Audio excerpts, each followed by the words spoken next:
बहुजन आघाडीची इथे स्पष्ट मागणी आहे की या जिल्ह्यामध्ये जे दहशतीचं वातावरण निर्माण झालेलं आहे आणि सगळ्या महाराष्ट्राला माहिती आहे आरोपी कोण आहेत, तरीही राजकीय दबावाखाली इथे मुख्य आरोपीला आणि मास्टर माइंडला अटक होत नाही आहे। त्याचप्रमाणे 11वं झालं तरी अजूनही मला असं वाटते 2 आरोपी पकडले गेले नाही आहेत। इथल्या पोलिसांच्या भूमिकेवर प्रश्नचिन्ह उपस्थित झालेलं आहे। याच्यामध्ये 100% पोलिसांच्या रोलमुळे आणि भूमिकेमुळे हे प्रकरण घडलेलं आहे हे स्पष्ट झालेलं आहे। महाराष्ट्र खवळलेला आहे। वंचित बहुजन आघाडी मागणी करेल की याच्यामध्ये जे आरोपी आहेत आणि ज्यांनी हा कट रचलेला आहे ते कोणत्याही पदावर असू दे त्यांना ताबडतोब अटक झाली पाहिजे। वंचित बहुजन आघाडी यासाठी वेळ पडल्यास रस्त्यावर उतरून देशमुख कुटुंबियांसोबत उभी राहील आणि त्यांना न्याय मिळेपर्यंत हा लढा आणि संघर्ष सुरू ठेवेल। मुख्यमंत्र्यांनी आज अधिवेशनामध्ये त्यांचे निवेदन सादर केलं। त्या निवेदनात असं बोलतात की परभणीमध्ये जी झालेली घटना आहे ती जातीवादातून झालेली नाही किंवा हिंदू दलित अशी झालेली नाही। ते खोटं बोलतायत। आता त्यांचं अपयश झाकण्यासाठी मराठवाड्यातल्या या 2 घटना ज्या आहेत, परभणीची जे सूर्यवंशी आहेत आणि इथले देशमुख जे आहेत, ही घटना या राज्यातली कायदा सुव्यवस्था ढासळल्याची स्पष्ट उक्ती झालेली आहे आणि स्वतःचं अपयश झाकण्यासाठी हे अशा प्रकारचं जनतेची दिशाभूल करतायत।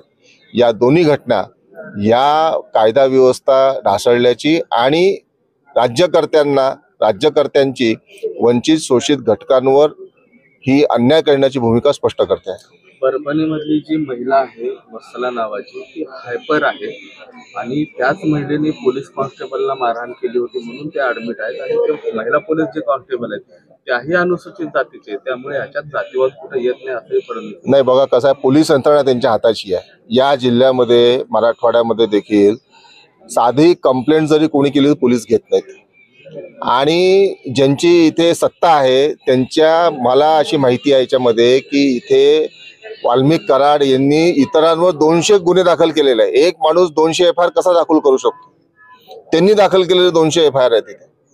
त्यांची एवढी दहशत आहे या भागामध्ये, त्याच्यामुळे इथली यंत्रणा पूर्ण मिंदी झालेली आहे त्यांची।